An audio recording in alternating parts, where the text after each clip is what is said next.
सर्वेभ्य नमो नमः। आप सभी का मेरे चैनल में बहुत बहुत स्वागत और अभिनंदन है। साथियों, इससे पिछले वाले वीडियो में मैंने प्रथम पाठ की अनुवाद का वीडियो अपलोड किया था, जिसमें मैंने आपको उत्तराखंड के 4 धामों के इंट्रोडक्शन के साथ, परिचय के साथ यमुनोत्री मंदिर के बारे में जानकारी दी थी। और इसी पाठ के शेष भाग का अध्ययन हम आज करेंगे। तो आज हम पढ़ेंगे श्री गंगोत्री मंदिरम से। उत्तरकाशी जनपदे हिमालयस्य उपत्यकायां स्थितः गंगोत्रीधाम अत्यधिकं प्रसिद्धम अस्ति। उत्तरकाशी जनपद में अधिकरणे सप्तमी विभक्ति लगी हुई है, जो कि मेय के लिए प्रयुक्त होती है। उत्तरकाशी जनपद में हिमालय की हिमालयस्य षष्ठी विभक्ति संबंधी हिमालय की उपत्यकायाम अर्थात घाटी में स्थित गंगोत्री धाम अत्यधिकं प्रसिद्धम अस्ति, अत्यधिक प्रसिद्ध है। गंगोत्री मंदिरम भारतस्य पूज्य स्थलेषु अनन्यतम अस्ति। गंगोत्री मंदिर भारत के पूज्य स्थलों में अनन्यतम है, अर्थात इसके समान कोई दूसरा नहीं है। प्रतिवर्ष बहवः तीर्थयात्रिनः अत्र दर्शनार्थम आगच्छन्ति। प्रतिवर्ष बहुत सारे तीर्थयात्री यहाँ पर, अत्र मतलब यहाँ पर, दर्शनार्थम मतलब दर्शन के लिए, आगच्छन्ति मतलब आते हैं। अस्य देवालयस्य कपाटं प्रतिवर्षं अक्षय तृतीयायाः शुभ दिने उद्घाट्यते। अस्य अर्थात इस देवालय के षष्ठी विभक्ति लगी हुई है, से लग जाता है देवालय। इस देवालय के कपाटम अर्थात किवाड़, द्वार, प्रतिवर्ष अक्षय तृतीयायाः शुभ दिने, अक्षय तृतीया के शुभ दिन पर, उद्घाट्यते अर्थात खोल दिए जाते हैं। इस देवालय के कपाट जो है प्रतिवर्ष अक्षय तृतीया के शुभ दिन में खोल दिए जाते हैं। दीपावल्याः अनन्तरं कार्तिक मासस्य शुक्लपक्षे प्रतिप्रदायां तिथौ गंगोत्री मंदिरस्य कपाटं षण्मासानां कृते यात्रिभ्यः पिनद्दं भवति। दीपावल्याः अर्थात दीपावली के अनंतरम अर्थात बाद में, कार्तिक मासस्य अर्थात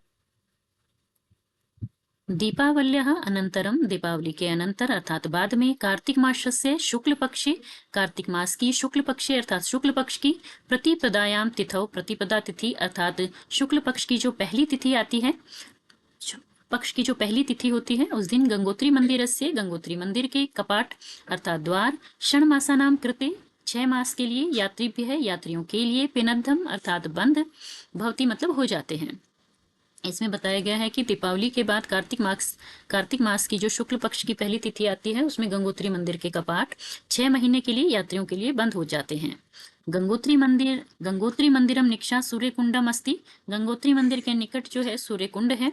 मंदिरात 5.61 क्रोश परिमितम अर्थात 18 किलोमीटर परिमितम दूरम गौमुख नामक स्थानम गंगायाः उद्गम स्थलम अस्ति। मंदिरात अर्थात मंदिर से, यहाँ पर अपादाने पंचमी विभक्ति लगी हुई है, मंदिर से 5.59 क्रोश परिमितम अर्थात कोश के परिमिति में दूर, गौमुख नामक स्थान पर गंगा का उद्गम स्थल है, अर्थात जो गंगा है उसका उद्गम स्थल गौमुख नामक जो स्थान है वो मंदिर से 5.59 क्रोश जो कि इकाई का माप है, उसकी परिमिति में जो है गौमुख नामक स्थान पर गंगा का उद्गम स्थल है। इदम पवित्रम मंदिरम श्वेत ग्रेनाइट इतस्य दीप्त शिलाभि निर्मितम अस्ति। यह मंदिर, इदम पवित्रम मंदिरम, यह पवित्र मंदिर, श्वेत ग्रेनाइट इतस्य दीप्त शिलाभिः निर्मितम अस्ति। श्वेत ग्रेनाइट यानी सफेद ग्रेनाइट, इतस्य दीप्त शिलाभि, इस प्रकार की जो दीप्त शिलाभि होती है, चमकने वाला पत्थर होता है, निर्मितम अस्ति उससे निर्मित है। जो ये मंदिर है, पवित्र मंदिर है, ये श्वेत ग्रेनाइट यानी सफेद ग्रेनाइट जो कि चमकता हुआ पत्थर होता है, उससे निर्मित है। गंगा मात्रे समर्पितम इदम मंदिरम अत्यधिकम आकर्षकम अस्ति। गंगा माता को समर्पित यह मंदिर अत्यधिक आकर्षक है, अर्थात अत्यधिक मन को आकर्षित करता है। जनः अस्य देवालयस्य सौंदर्यं विलोक्य प्रमुदिताः भवन्ति। जनः मतलब लोग, अस्य मतलब इस देवालय के सौंदर्यम विलोक्य, सौंदर्य को देखकर, प्रमुदिता यानी प्रसन्न, भवन्ति होते हैं। अत्र ग्रीष्मकाले सुखदम वातावरणम भवति। अत्र यहाँ ग्रीष्मकाल में यहाँ पर भी जो है अधिकरणे सप्तमी विभक्ति है। अधिकरणे सप्तमी विभक्ति में और पर के लिए प्रयुक्त होती है। अत्र ग्रीष्मकाले, यहाँ ग्रीष्मकाल में सुखदम अर्थात सुखद वातावरणम भवति, वातावरण होता है। अस्मिन् समय अस्मिन् समय जनाः गंगोत्री मंदिरम द्रष्टुम आगच्छन्ति। इस समय लोग जो है गंगोत्री मंदिर देखने के लिए आते हैं। पौराणिकी कथानुसारम रघुकुलस्य चक्रवर्ती राजा भगीरथः अत्र पवित्र शिलायाम उपविश्य भगवतः शिवस्य तपस्याम अकरोत्। पौराणिकी कथानुसारम, पौराणिकी कथा के अनुसार रघुकुल से चक्रवर्ती राजा भगीरथ, रघुकुल के में जन्मे चक्रवर्ती राजा भगीरथ ने अत्र पवित्र शिलायाम, यहाँ पर पवित्र शिला पर उपविशय बैठकर भगवतः शिव से तपस्याम अकरोत, भगवत शिव की तपस्या की थी। अकरोत मतलब यहाँ पर लंग लकार है, लंग लकार की जो है क्रिया का प्रयोग किया गया, भूतकाल की है। अकरोत यानी की थी। तपस्याम कृत्वा स देवीम गंगा पृथ्व्याम आनीतवान। तपस्याम कृत्वा, तपस्या करके, स देवीम गंगा, उन्होंने जो है देवी गंगा को पृथ्वी पर वो लेकर आए थे। पृथ्वीयाम, पृथ्वी पर, अनीतवान लेकर आए थे। अस्मात् कारणात् राज्य सगरस्य पुत्राणाम उद्धार अभवन, और इस कारण से राजा सगर के पुत्रों का उद्धार हुआ था। अद्यापि गंगा मानव कल्याणाय प्रवहमाना अस्ति। अद्यापि यानी आज भी गंगा मानव कल्याणाय प्रवहमानः अस्ति, प्रवहमान है अर्थात बह रही है, मानव कल्याण के लिए बह रही है। अद्यापि यानी आज भी। लेकर तो इसे जो है पृथ्वी पर भगीरथ ऋषि आए थे और जिसके कारण जो है राजा सगर के पुत्रों का उद्धार हुआ था। लेकिन आज भी गंगा जो है वो मानव कल्याण के लिए प्रवाहमान है। श्री केदारनाथ मंदिरम, अब हम जो आगे जिस धाम का अध्ययन करने जा रहे हैं वो है श्री केदारनाथ मंदिरम। रुद्रप्रयाग जनपद स्थितम श्री केदारनाथ मंदिरम मंदाकिन्याः नद्याः वामभागे अस्ति। रुद्रप्रयाग जनपद में स्थित श्री केदारनाथ मंदिर मंदाकिनी नदी के वाम भाग पर अर्थात बाएं भाग पर, लेफ्ट साइड पर अस्ति है। केदारनाथ द्वादश ज्योतिर्लिंगेषु गण्यते। केदारनाथ जो है वो द्वादश ज्योतिर्लिंगों में, 12 ज्योतिर्लिंगों में इसकी गणना की जाती है। गण्यते मतलब गणना की जाती है। कथा अस्ति यत् यदा पांडवाः स्वर्गारोहणार्थम देवभूमिम आगतवन्त। कथा अस्ति, इसकी कथा है कि यदा पांडवा, जब पांडव स्वर्गारोहणार्थ देवभूमि, स्वर्गारोहण के लिए देवभूमि को आगतवंत आए, तदा ते शिवस्य दर्शनाय केदार क्षेत्रम गतवंत। तब वे शिव के दर्शन के लिए केदार क्षेत्र में गए। परंच शिवः तेभ्य दर्शनम न दत्तवान, परंतु शिव ने उन्हें दर्शन नहीं दिए। जब यहाँ पर जो है पांडव स्वर्गारोहण के लिए देवभूमि उत्तराखंड में आए, तब शिव के दर्शन के लिए वो केदार क्षेत्र में गतवंत गए।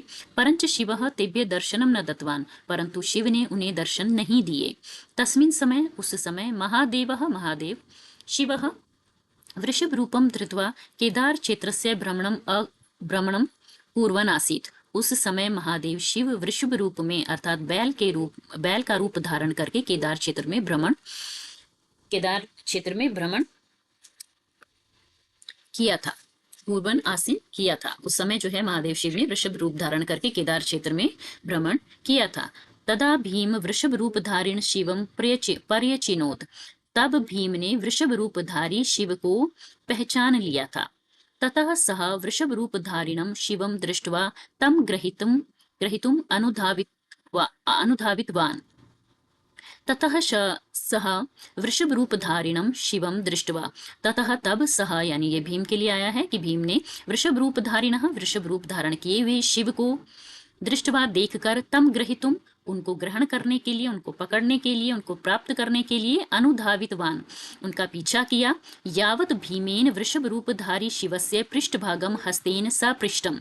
तब भीम ने वृषभ रूपधारी शिव के पीछे के भाग को, पृष्ठभाग मतलब जो उन्होंने बैल का रूप धारण किया हुआ था, तो भीम ने उनके पृष्ठभाग को हाथ से पकड़ लिया। हस्तेन सपृष्टम, हाथ से पकड़ लिया। तस्मिन्नेव क्षणे, उस ही क्षण, तस्मिन् एव, इन दोनों में संधि हो रखी, तस्मिन् एव क्षणे भगवान शिवः अंतर्हितः जातः। उस ही क्षण भगवान शिव जो है अंतर्निहित हो गए। अस्मात् एव कारणात् केदारनाथे भगवतः शिवस्य वृषभ रूपस्य पृष्ठभागस्य पूजनम भवति। इसी कारण से अस्मात् एव कारणात्, इस ही कारण से केदारनाथे, केदारनाथ में भगवत शिव से भगवत शिव की, वृषभ रूप से वृषभ रूप की, पृष्ठभाग से पृष्ठभाग की पूजनम भवति, पूजन होता है। शास्त्रानुसारम अस्मिन् स्थाने शंकरः भक्तानां प्रसन्नतायाः कृते स्वयमेव स्वयंभू ज्योतिर्लिंग रूपे प्रकटितः। शास्त्र के अनुसार अस्मिन् स्थाने, इस स्थान पर, शंकर भक्तानां प्रसन्नतायाः कृते, शंकर जो हैं वो भक्तों की प्रसन्नता के लिए स्वयमेव, स्वयं ही, स्वयंभू ज्योतिर्लिंग रूपे प्रकटितः, स्वयं ही स्वयंभू ज्योतिर्लिंग के रूप में प्रकट हुए थे। केदारनाथ देवालयस्य निर्माणं पांडवराज्ञा जन्मेजयेन कृतम्। केदारनाथ के देवालय का निर्माण जो है पांडव राजा जन्मेजय ने किया था। अनंतरम बाद में आदिशंकराचार्यः अस्य मंदिरस्य नवीनीकरणं कृतवान्। बाद में आदि शंकराचार्य ने अस्य मतलब इस मंदिर के का नवीनीकरण कृतवान किया था। मंदिरात बही, मंदिर के बाहर, शिला रूपे शिवस्य वाहनम, शिला के रूप में शिव के वाहन नंदी विराजमानः अस्ति, नंदी विराजमान है। अत्र वैदिक विधिना शिवस्य पूजनम भवति, यहाँ पर वैदिक विधि से शिव का पूजन होता है। अर्थात यहाँ पर केदारनाथ की पूरी विस्तार से जानकारी दी गई है कि किस प्रकार जो है केदारनाथ के मंदिर का निर्माण जो है जन्मेजय ने करवाया था। और यहाँ पर ये जो है भारत के प्रमुख 12 ज्योतिर्लिंगों में से एक ज्योतिर्लिंग है। आगे हम अध्ययन करेंगे श्री बद्रीनाथ मंदिरम, बद्रीनाथ के मंदिर का। उत्तराखण्डस्य राज्यस्य चमोली जनपदस्य उत्तरभागे हिम आच्छादित पर्वत श्रृंखलानां उपत्यकायां अलकनंदा-तीरे श्री बद्रीनाथ धाम स्थितम अस्ति। उत्तराखंड राज्य के राज्य यहाँ पर भी षष्ठी लगी हुई है। जैसा कि मैंने आपको पहले भी बताया कि षष्ठी विभक्ति जो है संबंध विभक्ति का के लिए और रारेरी के लिए प्रयुक्त होती है, तो यहाँ पर का के लिए प्रयुक्त हुई है। उत्तराखंड राज्य की चमोली जनपद के उत्तर भाग में यहाँ पर अधिकरण सप्तमी का प्रयोग है। उत्तर भागे अर्थात उत्तर भाग में हिम आच्छादित पर्वत श्रृंखला नाम उपत्यकायाम, हिम से आच्छादित यानी हिम से ढकी हुई पर्वत श्रृंखलाओं की उपत्यकायाम यानी घाटियों में, अलकनंदा तीरे, अलकनंदा के तीर पर, अलकनंदा के किनारे पर श्री बद्रीनाथ धाम स्थितम अस्ति, श्री बद्रीनाथ धाम स्थित है।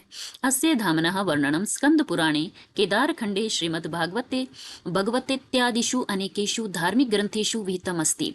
अस्य धामनः वर्णनम, इस धाम का वर्णन स्कंद पुराण के केदारखंड में, स्कंद पुराण यानी स्कंद पुराण में, केदारखंड में, श्रीमद् भागवते इत्यादिषु, श्रीमद् भागवत आदि में, अनेकेषु धार्मिक ग्रंथेषु विहितम अस्ति। यहाँ पर बताया गया है कि इस धाम का वर्णन जो है स्कंद पुराण में, केदारखंड में, श्रीमद् भागवत पुराण में आदि अनेक स्थानों और अनेक धार्मिक ग्रंथों में इसका वर्णन विहितम अस्ति अर्थात विहित है। अनेक धार्मिक ग्रंथों में इसका वर्णन है। अस्य धामनः नाम बद्रीनाथ इति किमर्थम, अब यहाँ पर ये बताया गया है कि इस धाम का नाम जो है वो बद्रीनाथ किस लिए है, किमर्थम अर्थात किस लिए है, इति मतलब यह नाम किस लिए है। अस्मिन् विषय एका पौराणिकी कथा प्रसिद्धा अस्ति, इस विषय पर एक पौराणिकी कथा प्रसिद्ध है।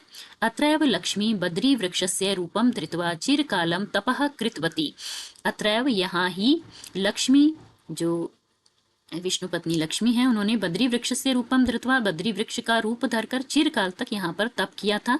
तपसा प्रसन्नो भूत्वा विष्णुरुवाचः, तप से प्रसन्न होकर, भूत्वा मतलब होकर, तपसा यानी तप से, प्रसन्नो भूत्वा प्रसन्न होकर, विष्णुरुवाचः विष्णु ने बोला, हे लक्ष्मी अद्यारभ्य जना स्थानम इदं भवत्याः नामनैव ज्ञासयन्ति। हे लक्ष्मी आज के बाद से लोग स्थानम इदम, इस स्थान को, भवत्यः यानी आपके, नामनैव नाम ही से, ज्ञासयन्ति जानेंगे। यहाँ पर जो है जब लक्ष्मी जी ने बद्री वृक्ष का रूप धारण कर चिरकाल तक यहाँ पर तपस्या की थी, तब उनके तप से प्रसन्न होकर विष्णु ने जो है लक्ष्मी को कहा था कि हे लक्ष्मी आज के बाद से लोग इस स्थान को आपके नाम से ही ज्ञासयन्ति जानेंगे। ततः परमेतम दिव्यम स्थानम बद्रीनाथः इति नामना प्रसिद्धम अभवत्, और उसके बाद से परम एतत दिव्यम स्थानम बद्रीनाथ इति नामना प्रसिद्धम अभवत्। अतः उसके बाद से जो है ये परम दिव्य स्थान जो है बद्रीनाथ इस नाम से प्रसिद्ध हो गया था। अभवत यानी नाम से प्रसिद्ध है। नर नारायण पर्वत श्रृंखलयोर्मध्ये भगवतः बद्रीनाथस्य मंदिरम स्थितम अस्ति। नर नारायण पर्वत श्रृंखलाओं के मध्य भगवान बद्रीनाथ का मंदिर स्थित है। अस्य स्थानस्य बहुनी नामानि सन्ति। इस स्थान के बहुत से नाम हैं, यथा बद्री विशालः, बद्रीनारायणः, वैकुंठधामः च इत्यादयः। इस स्थान के बहुत से नाम हैं, नामानी संति यानी बहुत से नाम हैं, यथा बद्री विशालः जैसे कि बद्री विशाला, बद्री नारायण, बैकुंठ धाम च इत्यादि। अर्थात यहाँ पे बताया गया है कि इस स्थान को बहुत सारे नामों से भी जाना जाता है, जिनमें से कुछ नाम यहाँ पर दिए गए हैं। बद्री विशाल भी कहते हैं, बद्री नारायण भी कहते हैं, बैकुंठ धाम इत्यादि, अर्थात इसके अलावा भी और भी हैं। बद्री विशाले बद्रीश पंचायतन पूजायाः विधानम अस्ति। बद्री विशाल में बद्रीश पंचायतन पूजा का विधान है। अत्र तप्त कुंडे जनाः स्नानम कुर्वन्ति। यहाँ पर जो है गर्म कुंड है।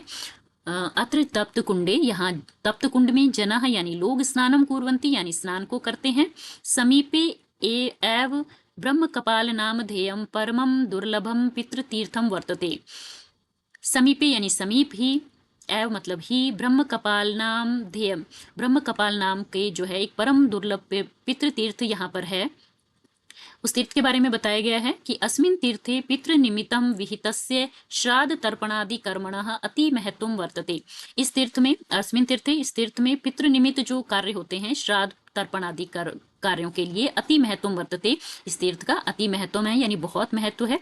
लोग वहां पर जो है श्राद्ध और तर्पण आदि कर्म के लिए पहुंचते हैं, जाते हैं। अत्र माता मूर्ति, उर्वशी मंदिर, लक्ष्मी मंदिर, गणेश गुहा, व्यास गुहादीनि च अनेकानि दिव्यानि तीर्थानि सन्ति। यहाँ पर माता मूर्ति, उर्वशी मंदिर, लक्ष्मी मंदिर, गणेश गुहा, व्यास गुहा आदि अनेक दिव्य स्थान, तीर्थ स्थान यहाँ पर हैं। सरस्वती नद्याः दर्शनमपि अत्रैव भवति। सरस्वती नदी के दर्शन भी यहाँ ही होते हैं। अत्रैव भवति, यहाँ ही होते हैं। सरस्वती नदी जो कि लुप्त नदी कहलाती है, तो उसके दर्शन वहां पर किए जा सकते हैं। अस्याः ऊपरी भीमशिला स्थापिता अस्ति। इसके ऊपर जो है वो भीमशिला स्थापित है। तथा च अस्याः अपरम नाम भीम सेतुरपि अस्ति। और इसका जो अपर नाम है, जो दूसरा नाम है, वो भीम सेतु भी है। भीम सेतुर अपि अस्ति, भीम सेतु भी है। श्री बद्री विशालस्य दर्शनेन मनोकामनाः पूर्णाः भवन्ति। श्री बद्री विशालस्य दर्शनेन, श्री बद्री विशाल के दर्शन से मनोकामनाः पूर्णा भवन्ति, मनोकामना पूर्ण होती है। इति विश्वासः जनेषु प्रसृतः अस्ति। ऐसी जो है, ऐसा विश्वास जो है लोगों में प्रचलित है। जनेषु यानी लोगों में, प्रसृत यानी प्रचलित, अस्ति मतलब है। तो आज हमने जो है उत्तराखंड के चारों धामों के बारे में विस्तार से जानकारी प्राप्त की। आशा है कि आप सभी को इस पाठ का अनुवाद जो है समझ में आया होगा। और इसी विश्वास के साथ अगले वीडियो से आपसे फिर मुलाकात होगी। तब तक के लिए बाय बाय।